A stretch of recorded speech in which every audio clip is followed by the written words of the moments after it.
एक औरत जो 2 बच्चों की माँ है, जिसका पति बाहर रहकर कमाई करता है परिवार के भरण पोषण के लिए, ताकि मेरा परिवार सुखी से रह सके, और वो माँ अपने ही भांजे के साथ, जिसकी उम्र महज 16 साल की थी, उसके साथ अवैध संबंधों में लिप्त थी।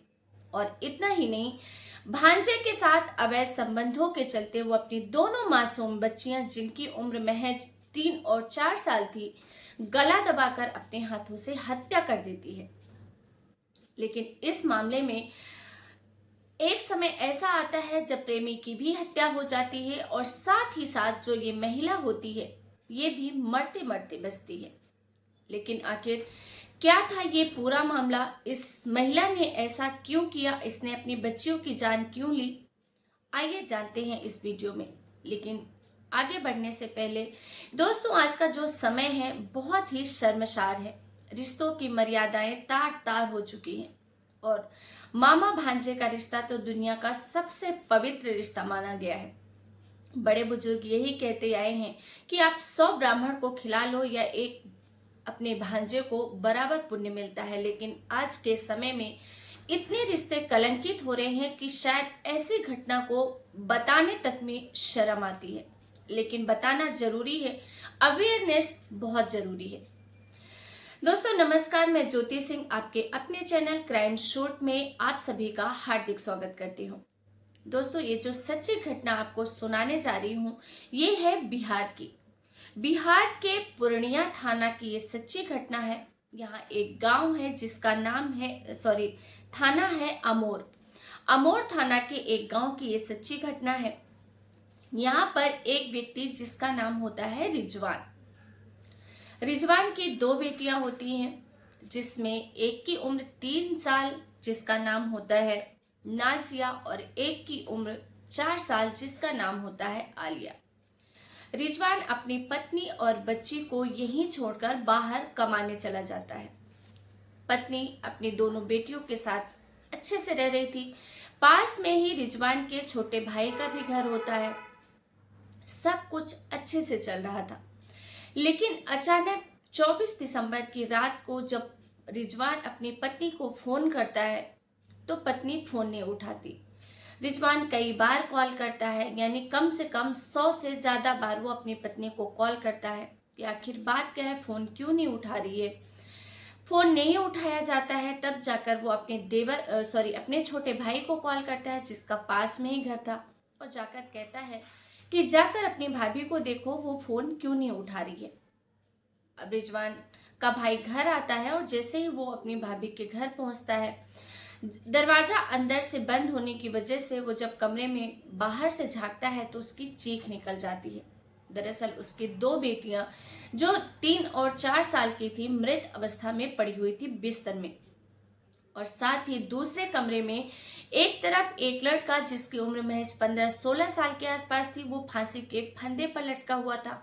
और जो भाभी थी उसकी, वो नीचे जमीन पर बेसुध हालत में पड़ी हुई थी। ये देखकर उसकी चीख निकल जाती है, और तुरंत ही वो चिल्लाने लग जाता है। आसपास के लोग भी इकट्ठे हो जाते हैं। साथ ही वो फोन पर अपने भाई रिजवान को भी ये सारी बात बताता है। तुरंत ही पुलिस मौके पर पहुंचती है, और दरवाजा अंदर होने की वजह से दरवाजा तोड़ा जाता है। बच्चियों को पोस्टमार्टम के लिए भेजा जाता है। साथ ही जो व्यक्ति फंदे पर लटका हुआ था, उसे भी उतारा जाता है, और जो औरत नीचे बेसुध हालत में पड़ी थी, उसको होश में लाया जाता है।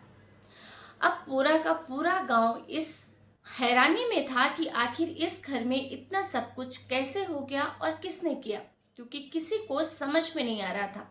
लेकिन पुलिस को कहीं ना कहीं ये शक जरूर था कि अगर घर का दरवाजा अंदर से बंद है, तो हो न हो इन सब ने मिलकर ही कुछ किया है। उनमें 3 की तो मौत हो चुकी थी, इकलौता बची थी जिंदा वो औरत, जिसका नाम होता है नजरीन। उसको जैसे ही होश में लाया जाता है, और सबसे पहले पुलिस उसको पूछताछ के लिए अकेले बिठाती है। उधर तब तक बच्चियों की और उस लड़की की पोस्टमार्टम रिपोर्ट भी आ जाती है, और पता चलता है कि उन बच्चियों की गला दबाकर हत्या की गई है, वो भी सोते हुए अवस्था में। नजरीन को बिठाया जाता है और कहा जाता है कि मुझे पता है कि सब कुछ तुम जानती हो कि इस घर में जो भी हुआ है कैसे हुआ है। साफ साफ बता दो, तुम्हारा बचने का कोई चांस ही नहीं है, क्योंकि तुम पकड़ी जा चुकी हो। नजरीन पहले से ही बहुत ज्यादा डरी हुई थी, और वो जब खुलासा करती है, पुलिस के भी पैरों तले जमीन खिसक जाती है। पुलिस को यकीन नहीं हो रहा था कि एक औरत ऐसा कैसे कर सकती है, इतना हद तक कोई कैसे गिर सकता है। दरअसल नजरीन कहती है कि मेरा पति रिजवान, जो कि बाहर रहकर कमाई करता था, क्योंकि परिवार की आर्थिक जरूरतें थी और यहाँ मैं अपनी बच्चियों के साथ रहती थी। मेरी इच्छाएं थी, मुझे भी पति वाला प्यार चाहिए था, जो मेरा पति चाह कर भी पूरी नहीं कर पा रहा था, क्योंकि उसे बाहर रहना था। बहुत बहुत महीनों में वो यहाँ आते थे, और इस तरीके से मेरी जो इच्छा थी, मेरी जो वासना थी, वो मुझे बहुत परेशान कर रही थी। और तभी जो गांव में ही रहने वाला लड़का, जो कि फांसी पे के फंदे पर लटका हुआ मिला है आपको, जिसका नाम होता है तौकीर, जो कि रिश्ते में मेरा भांजा लगता है, उसका मेरे घर आना जाना था। और इसी आने जाने के चक्कर में कब मैं उसे पसंद करने लग जाती हूँ, कब मैं उसकी तरफ आकर्षित हो जाती हूँ, मुझे भी नहीं पता चलता। और इतना ही नहीं, तौकीर भी मुझसे प्रेम करने लग जाता है, और हम दोनों की प्रेम कहानी शुरू हो जाती है। और प्रेम कहानी हमारी बहुत ही जल्द नाजायज रिश्ते यानी कि शारीरिक संबंधों तक चली जाती है, क्योंकि मुझे उसकी ज़रूरत थी और मैं बहुत आराम से रह रही थी। जब भी मेरी बच्चियां रात में सो जाती थी, तौकीर अक्सर मेरे घर आता था और हम दोनों पूरी रात अपना वक्त बिताते थे। किसी को शक भी नहीं हो सकता था, क्योंकि तौकीर मेरा भांजा था, और इस तरीके से सब कुछ बड़े आराम से चल रहा था। लेकिन 24 दिसंबर की रात, जब मेरा भांजा मेरे साथ ही था और मेरी दोनों बेटियां सो चुकी थी, मेरे पति का फोन आता है। और जब मेरे पति का फोन मैं उठाती नहीं हूँ, मैं देख नहीं पाती हूँ, क्योंकि मैं मेरे भांजे के साथ व्यस्त थी, तो मेरे पति मेरे देवर को फोन कर देते हैं कि जाकर देखो भाभी फोन क्यों नहीं उठा रही। और मेरा देवर घर आता है, और जब वो घर आता है, आवाज लगाता है, मैं गेट खोल नहीं पाती हूँ तुरंत, क्योंकि मैं आपत्तिजनक स्थिति में थी। और वो झांक कर देखता है, तो वो मुझे मेरे ही भांजे के साथ उस अवस्था में देख लेता है जिस अवस्था में उसे नहीं देखना चाहिए था। और वो वहीं से चिल्लाने लग जाता है कि रुको, मैं तुम्हारी सारी करतूत भाई को बताता हूँ। अब भाई ही तुम्हारी अकल ठिकाने लगाएगा। और फोन करके वो अपने भाई यानी कि मेरे पति रिजवान को सब कुछ बता देता है। मैं बहुत घबरा जाती हूँ। तुरंत ही मेरे पति रिजवान का फोन मेरे नंबर पे आता है, और वो कहते हैं कि रुको, तुम कुछ ज्यादा ही चर्बी चढ़ गई है तुम्हें, मैं आकर तुम्हें ठीक करता हूँ, तुम्हें तलाक भी दे दूंगा, और साथ ही पूरे गांव में तुमको इतना बदनाम करूंगा कि कहीं मुंह दिखाने लायक नहीं रहेगी। और बहुत गालियां बकता है, बहुत कुछ उल्टा सीधा बकता है, जो भी वो कह सकता था। और इस बात से मैं बहुत ज्यादा परेशान हो जाती हूँ कि अब मेरा क्या होगा। मैंने जिसके साथ मेरा नाजायज रिश्ता था, वो रिश्ते में मेरा भांजा था, और मुझे समझ में नहीं आ रहा था कि ये बात जब सबके सामने आएगी तो मैं उसका सामना कैसे करूंगी। और इसी काफी देर तक मैं सोचती रहती हूँ कि पहले तो मैंने सोचा कि मैं तौकीर के साथ भाग जाती हूँ, लेकिन फिर आया कि मेरी बच्चियों का क्या होगा, उनकी परवरिश कौन करेगा। ये सोचकर मैं ये प्लान छोड़ देती हूँ, और मैं काफी देर सोचने के बाद फैसला करती हूँ कि अब मुझे मर जाना चाहिए, क्योंकि मेरे पास अब और कोई रास्ता नहीं बचा था। समाज का सामना करने की मुझ में हिम्मत नहीं बची थी।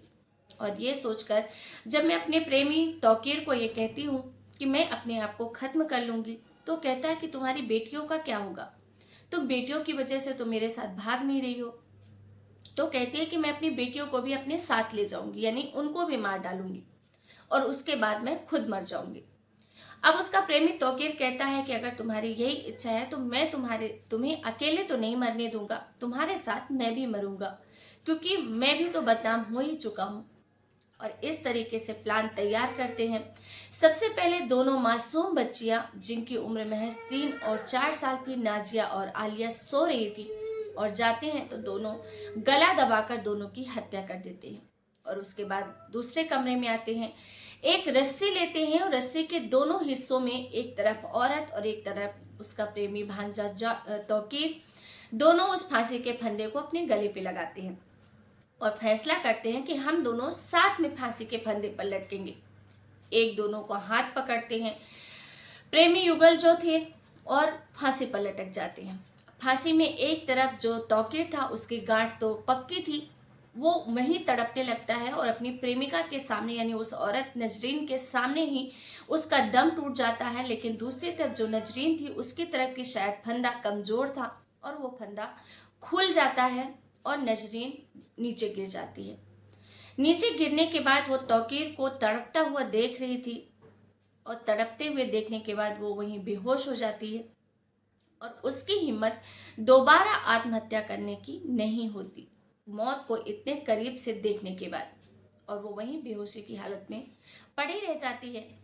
अब उसका पति जब बार बार फोन कर रहा था और फोन नहीं उठाती है, लगभग 1 से 2 घंटे के बाद, तो फिर से जो रिजवान होता है अपने छोटे भाई को फोन करता है कि जाकर देखो वहां क्या चल रहा है, वो लड़का जो तौकीर अभी है या चला गया, क्या हाल है घर का।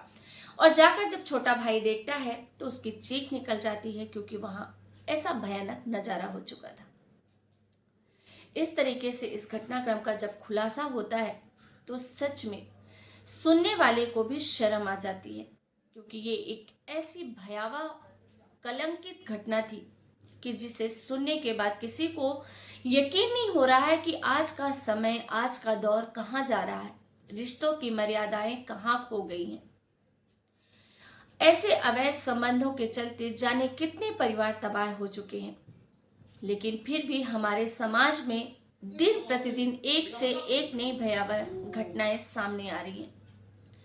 दोस्तों, इस सच्ची घटना को सुनाने का उद्देश्य किसी की भी भावनाओं को ठेस पहुंचाना बिल्कुल भी नहीं है, बल्कि आप सभी को सचेत करना है, जागरूक करना है। सुरक्षित रहिए, सावधान रहिए। फिर मिलेंगे एक नई सच्ची क्राइम घटना के साथ। तब तक के लिए आप सबका बहुत बहुत धन्यवाद। जय हिंद, जय भारत।